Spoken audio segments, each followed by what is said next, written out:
there, glad to see you again. Write in the comments where are you watching this video from. This will help me to grow faster. I woke up to the sound of crying. Not a baby's cry. A man's. My husband's. David was collapsed in the corner of the recovery room, his face in his hands, his shoulders shaking so hard the chair rattled against the linoleum floor. David? My voice came out cracked, dry. I tried to sit up, but the epidural had turned my lower half into dead weight. David, where is she? Where's my baby? He didn't answer. He just kept shaking. A nurse appeared beside me. She wouldn't meet my eyes. She checked my IV, adjusted a monitor, her fingers trembling. "Mrs. Bennett," she said, and her voice was too soft, too careful. "I'm so sorry. There were complications. The baby, she didn't make it." The words didn't register. They were English words, strung together in a sentence I understood grammatically, but they had no meaning. Didn't make it. Make what? Where was she going? "I want to see her," I said. My voice was steady. Strange. "I want to hold my daughter." David finally looked up. His face was destroyed. Red-rimmed eyes, snot, tears cutting channels through his stubble. I'd never seen him cry before. Not at his mother's funeral. Not when he proposed. Not ever. "Claire," he whispered, "don't, please, she's gone. She's already gone." "I don't care if she's gone. She's my baby. I carried her for 9 months. I felt her kick. I want to hold her." The nurse and David exchanged a look. Something passed between them that I couldn't read. Fear? Pity? Conspiracy? "Mrs. Bennett," the nurse said, "the body has already been taken to the morgue. There was significant trauma. It's better if you remember her the way she was. Inside you." "Perfect." I screamed then. I don't remember deciding to scream. It just happened, tearing out of my throat like something with claws, something that had been waiting in the dark. I screamed until my stitches burned and a doctor came with a needle, and the world went soft and gray at the edges. When I woke up again, David was sitting beside my bed, holding my hand. His eyes were dry now, too dry, like he'd cried himself empty. "We'll get through this," he said. "Together. I promise." I didn't say anything. I was staring at the empty bassinet in the corner of the room. The one that should have held my daughter. The one that held nothing but a folded pink blanket, still creased from the package. They wouldn't let me see her. They wouldn't let me plan the funeral. David handled everything. He said he was protecting me. He said I was too fragile, too broken, that seeing her would destroy what was left of me. The funeral was closed casket. He told me that. He told me a lot of things. That she was cremated. That he scattered her ashes in the garden at his parents' house, where we'd planned to build a swing set. That I should be grateful I didn't have to see her. Because she was bruised, damaged. Not the baby I'd imagined. I didn't go to the funeral. I couldn't get out of bed. I couldn't shower. I couldn't eat.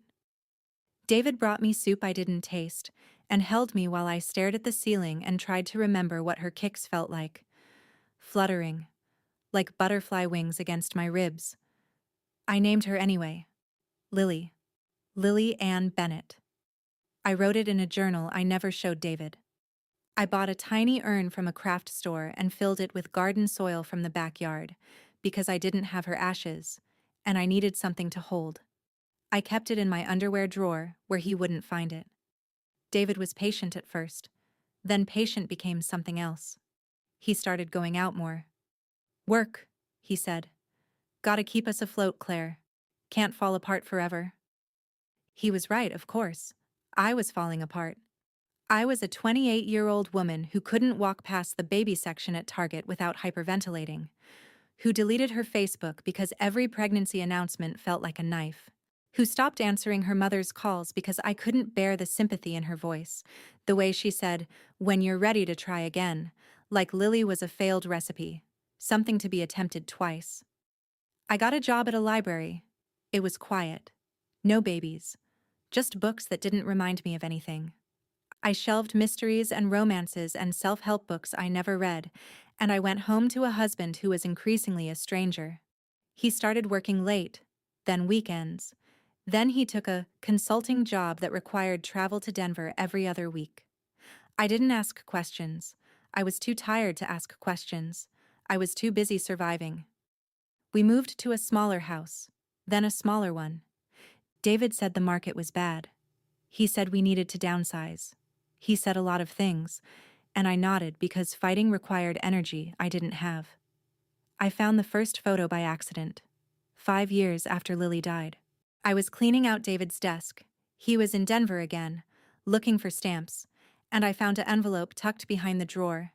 Inside were pictures of a little girl, blonde curls, gap-toothed smile, holding a balloon at what looked like a birthday party. On the back, in David's handwriting, Emma, age 4. I stared at the name until my vision blurred.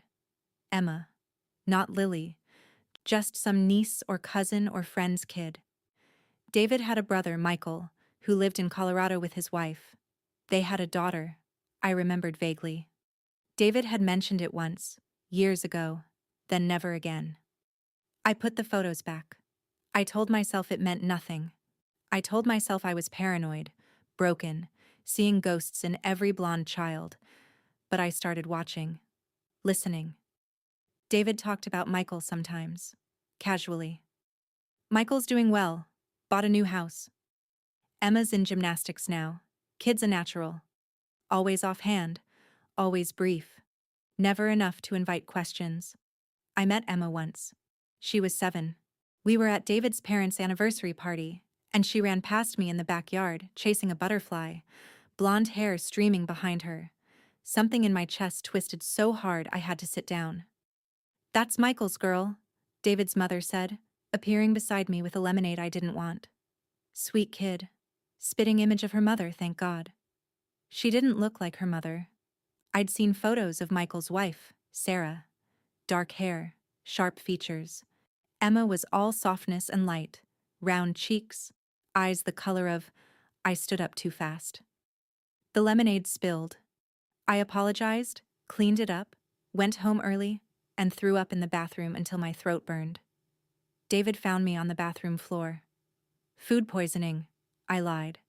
He believed me, or pretended to. I didn't see Emma again for years. David stopped bringing me to family events.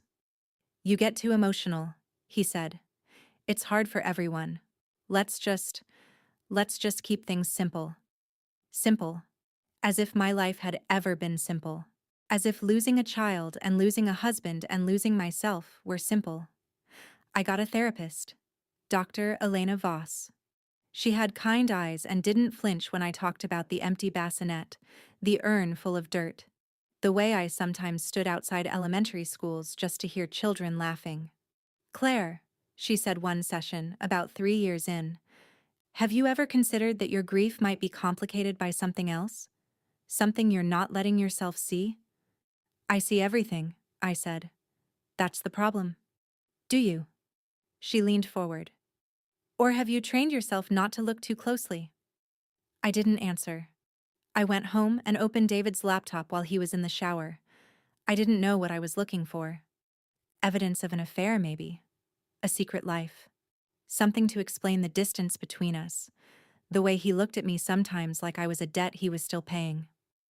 I found the folder labeled M buried 3 layers deep in his documents. Inside were hundreds of photos. Emma at every age. Emma's first steps. Emma's first day of school.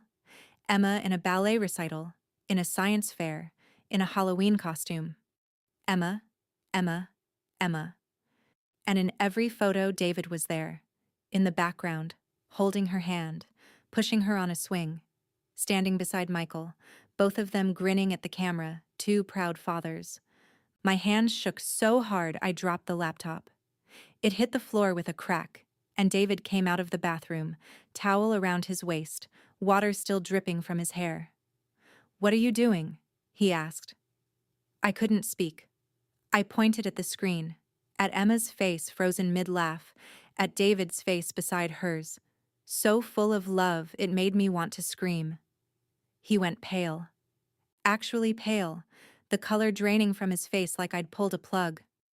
"Claire," he said, "it's not what you think." "What do I think?" My voice was a stranger's, high and tight and dangerous. "Tell me, David. What do I think?" He sat down on the bed. He didn't look at me. "Michael and Sarah couldn't have kids. They tried for years. IVF. Everything. It was destroying their marriage. And you were pregnant. And we were struggling financially, and I thought." "You thought what?" "I thought we couldn't afford a baby. I thought we'd lose the house. I thought you'd be better off not knowing, not having to struggle, not having to give up everything." "So you gave away my daughter?" "It wasn't like that." He finally looked at me, and his eyes were wild, desperate, the eyes of a man drowning and grabbing at anything to stay afloat. "I made arrangements. Michael paid off our debts. He took care of everything. And Lily, Emma, she had a good life. A great life. 2 parents who adored her. A big house. Private school. Everything we couldn't give her." I hit him. I don't remember raising my hand, but I felt the impact. The sting of palm against cheek, the way his head snapped to the side. "Her name is Lily," I said. "Her name is Lily Ann Bennett. And you let me bury an empty box. And you let me cry myself to sleep for 18 years. And you smiled in photos with her while I was dying inside." He didn't defend himself. He just sat there, cheek reddening, and said, "I'm sorry. I'm so sorry, Claire. I thought I was doing the right thing." "The right thing," I repeated. The words tasted like ash. "You thought the right thing was stealing my baby and pretending she died." "It was supposed to be temporary," he whispered, "just until we got back on our feet. But then time passed, and she was happy, and Michael and Sarah were her parents, and I didn't know how to undo it. I didn't know how to tell you." I walked out. I packed a bag, clothes, the urn of dirt, the journal with Lily's name written 1,000 times, and I walked out of the house we'd shared for 20 years, and I didn't look back. I got a hotel room. I sat on the bed and I stared at the wall and I tried to breathe. Dr. Voss had given me her cell number for emergencies. I called it at 2 a.m. "Claire?" Her voice was thick with sleep but instantly alert. "What's wrong?" I told her everything. The photos, the folder, David's confession. The words came out in a rush, barely coherent, punctuated by sobs that felt like they were tearing something loose in my chest. When I finished, there was a long silence. Then, "Where are you right now?" "Hotel. Downtown." "Stay there. I'm coming." She arrived in 40 minutes, still in sweatpants, carrying 2 coffees and a bag of bagels I couldn't eat. She sat across from me and listened while I talked in circles, replaying every moment of the past 18 years, searching for clues I'd missed, signs I'd ignored. "Why didn't I know?" I asked her. "How could I not know?" "Because you trusted him," she said simply. "Because he was your husband, and he told you your baby was dead, and what kind of monster lies about that? You weren't looking for a lie because no one looks for a lie that cruel." "I want to see her. Claire, I want to see her. I want to look at my daughter and have her look back and know. I don't care if she's 18. I don't care if she hates me. I don't care if she calls Michael and Sarah mom and dad. She is mine, and he stole her, and I want her to know." Dr. Voss was quiet for a long time.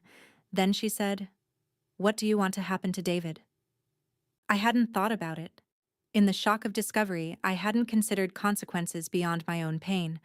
But now, sitting in that hotel room with the urn of dirt on the nightstand, I felt something shift. Not forgiveness, never forgiveness, but clarity. "I want him to watch," I said. "I want him to be there when she learns the truth. I want him to see her face when she realizes her whole life is a lie. I want him to feel what I felt, what I'm feeling. I want him to burn." Dr. Voss didn't tell me that was unhealthy. She didn't suggest I take the high road or focus on healing or any of the therapeutic platitudes I'd come to expect. She just nodded and said, Then let's make a plan. We had 3 weeks. Emma's 18th birthday was coming up. I'd found the date in David's calendar, marked with a star and the words, "My girl's big day" in his handwriting. Michael and Sarah were throwing a party at their house in Boulder. The whole family would be there. I spent those 3 weeks preparing. Not emotionally. I was a raw nerve, sleepless, barely eating, jumping at shadows. But practically. Dr. Voss helped me find a lawyer who specialized in wrongful adoption and birth fraud. I filed a police report. I got a DNA test kit. I tracked down the nurse from the hospital, the one who wouldn't meet my eyes, and when I confronted her in the parking lot of a grocery store, she broke down and admitted David had paid her $5,000 to tell me the baby died. I needed the money, she sobbed. My husband was sick. I'm so sorry. I'm so sorry. I didn't forgive her, but I recorded her confession on my phone. I found the doctor too. Retired now, living in Florida. He didn't answer my calls, but he answered a process server. His lawyer contacted mine within 48 hours. Everything was lining up, but none of it mattered if I didn't have Lily. If I didn't look her in the eyes and say the words I'd been rehearsing in mirrors, in empty rooms, in the dark hours before dawn. I bought a photo album, the old-fashioned kind with sticky pages and plastic covers. I filled it with everything David had stolen from me. The ultrasound photos, the ones I'd kept in a shoebox under the bed. Pictures of me pregnant, glowing and terrified and full of hope. The hospital bracelet they'd put on my wrist. Lily's mom, which I'd saved because it was the only proof she'd existed. I added new photos too. Printouts from David's hidden folder. Emma at 4, at 7, at 12, at 16. Proof of life, proof of theft. Proof that my daughter had grown up without me, in a house I'd never visited, with a family that wasn't hers. I practiced what I would say. Not a speech, not an accusation, just the truth, stripped bare. The day before the party, I drove to Boulder. I found Michael and Sarah's house, a sprawling colonial with a wraparound porch and a basketball hoop in the driveway. I parked across the street and I watched. Emma came out around noon. She was beautiful, tall, like David, but with my mother's cheekbones, my grandmother's smile. She was carrying a stack of books, probably from the library, and she walked with the easy confidence of a girl who'd never known a day of real fear. A woman followed her out. Sarah, I assumed. Dark hair, sharp features. She said something, and Emma laughed, tossed her hair, got in a Jeep, and drove away. I sat in my car and I cried until I couldn't see. Then I wiped my face, drove back to my hotel, and waited. The party was on a Saturday. I arrived at 6 p.m., dressed in a navy dress I'd bought specifically for this, something that made me look put together, sane, like a woman who belonged at a family gathering and not a woman who'd been planning this moment for 3 weeks in a cheap motel room. David was already there. I saw his car in the driveway. I saw him through the front window holding a drink, laughing at something Michael said. He looked relaxed, happy.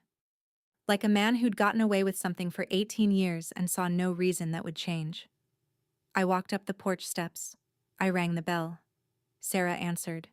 She didn't recognize me, of course. We'd never met. Can I help you? I'm Claire, I said. David's wife. I know it's been a while since I've been to a family event, but I heard it was Emma's birthday and I couldn't miss it.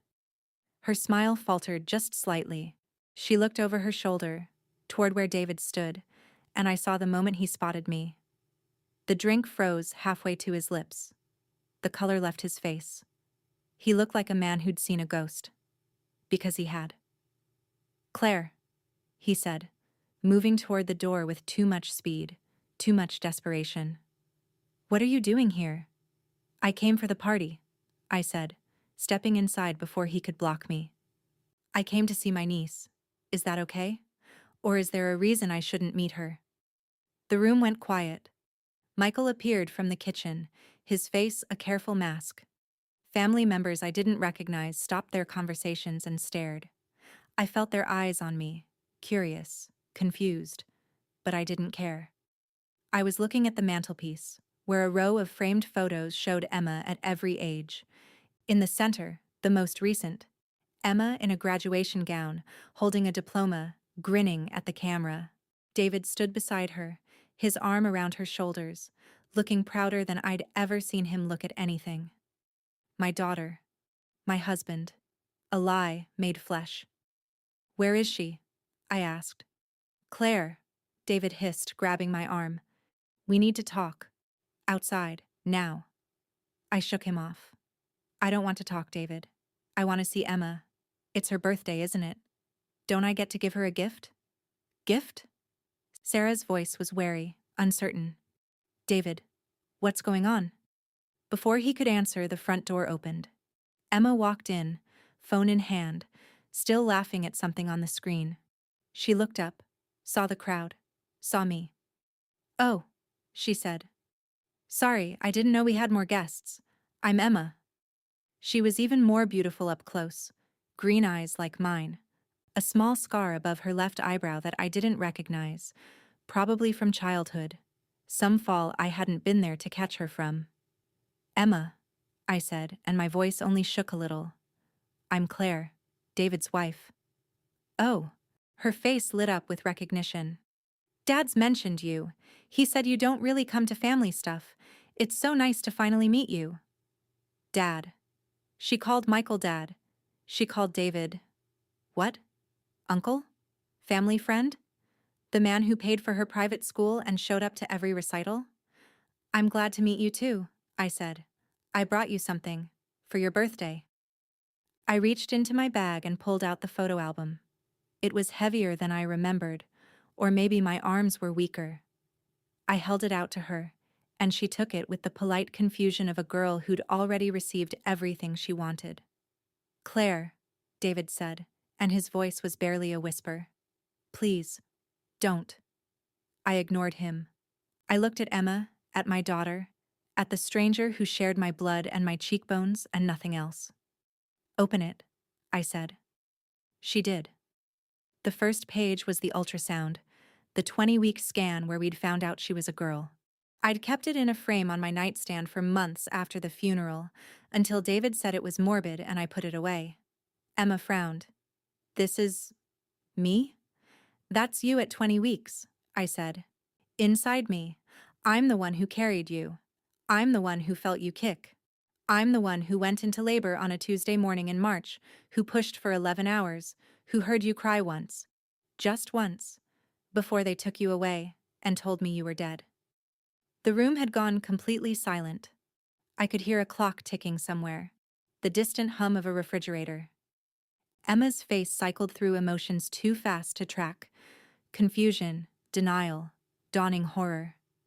I don't understand, she whispered. Turn the page. She did. The next photo was me, hugely pregnant, standing in the nursery we'd painted yellow. The crib was assembled. The mobile hung with stars and moons. I'd sat in that rocking chair for hours, imagining her future. That's your room, I said. The one we prepared for you. The one you never came home to. She turned another page. More photos. Me in the hospital, holding a newborn blanket that wasn't empty, though I hadn't known it then. David, looking younger, standing in the doorway, his face already carrying the weight of what he'd done. Claire, Michael said, stepping forward. This isn't the time. This isn't... the time? I laughed, and it sounded broken, wild. When is the time, Michael? When she's 30? When she's married? When she has children of her own that I don't get to meet? When exactly should I tell my daughter that her father, her real father, stole her from my arms and gave her to his brother because he thought we were too poor to keep her? Emma's hands were shaking. She looked at David, then at Michael, then back at me. Dad? She said, and the word was a question, a plea. Uncle David? What is she talking about? David didn't answer. He was staring at the floor, his hands clenched into fists, his whole body rigid with the effort of not running.